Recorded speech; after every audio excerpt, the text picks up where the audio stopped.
back again for another video. So this one's a little bit out of the way from what I wanted to actually talk about with the course of my channel. It's just that I wanted to address a few things from the information that I've been seeing go across as far as communication wise, the manosphere. So here are a few things that I don't think a lot of people are considering. I don't think people are considering that a lot of things that the manosphere is talking about are philosophical concepts. And this is the reason why I say the red pill is still a dogmatic way of looking at life, because it is a generalization that's been pushed as an absolute. For instance, the NAWALT argument.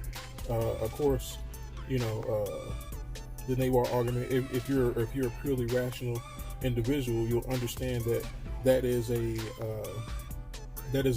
invalid argument according to philosophical standards, because the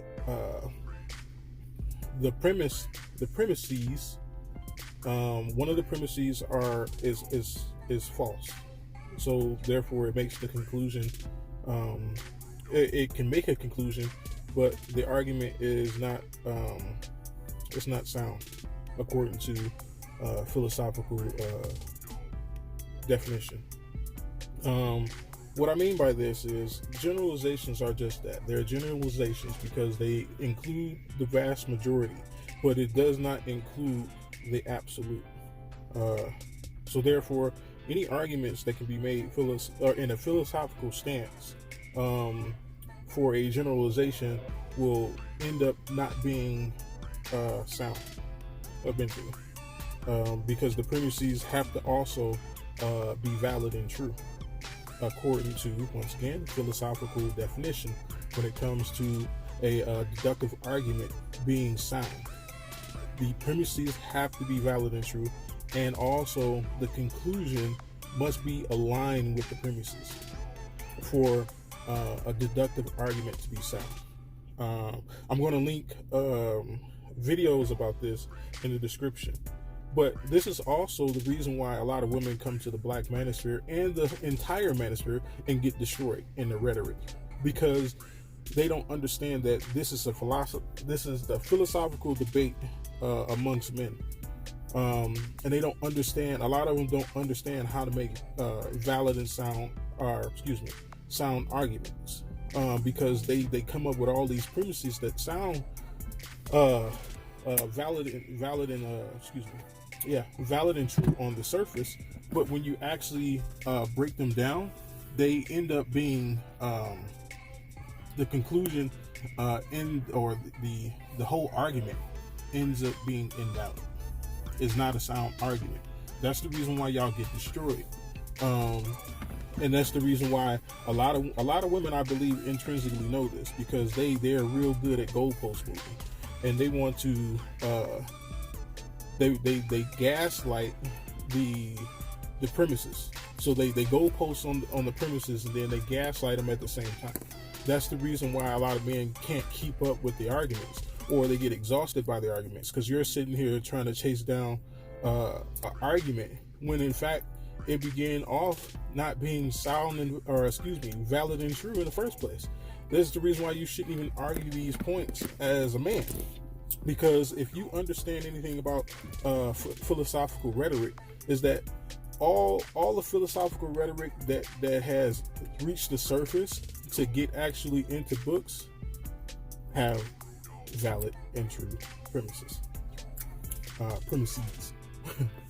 So I just wanted to make that quick video real quick. I would employ everyone who engages in arguments to learn the art of arguments. This is actually the reason why Angry Man keeps destroying you motherfuckers. He keeps destroying y'all because he is good at the philosophical rules of making a sound argument. He understands this, and y'all just want to go back and forth with this guy. Like, leave this guy alone, man. Like, he's gonna keep destroying you. And that goes for a lot of other content creators. Fuck your feelings, pretty much. Like, for real, fuck your feelings, because your feelings don't make for good premises. Therefore, your argument will be on dead on arrival as invalid. That's what ends up happening every single time. And it only flies so far is because you guys are using a logical fallacy appealing to emotion. I mean, but once again, if you dig deep enough, you'll see that I think the women know this, that their stuff is not valid.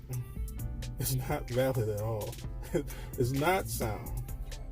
Or they make some valid arguments, but the conclusions don't match up with the premises. That's another problem too. It's almost like twisting something to contort into a shape that mimics what you're trying to use. I don't know. It baffles the hell out of my mind. That's the reason why I see these things, and I just kind of do the little dog head tilt kind of thing, But anyway, this has been a Wolf and Beta Close. I'll probably make a longer video about this, but for now, I just wanted to get that clear, that stop coming into these spaces if you don't have a sound argument. Watch the videos that I'm going to put up in the description. Work on it, because here's the thing. Me personally, if I get into any arena with anyone and we get into a argument discussion, type discussion, I would like to argue with someone who understands that these are the things that I go by when I make my arguments, so that we can have a progressive conversation. Because there may be something there's such thing as a more truer conclusion based on the premises that are given than the other. So I could learn from that, but I'm not going to sit here and argue with someone who doesn't understand the art of arguing, especially in a philosophical space. So anyway, this has been the Wolf and Beta Close. I only have a couple of minutes, but I might make another video. I don't know, but peace be with you, and may you have a good day.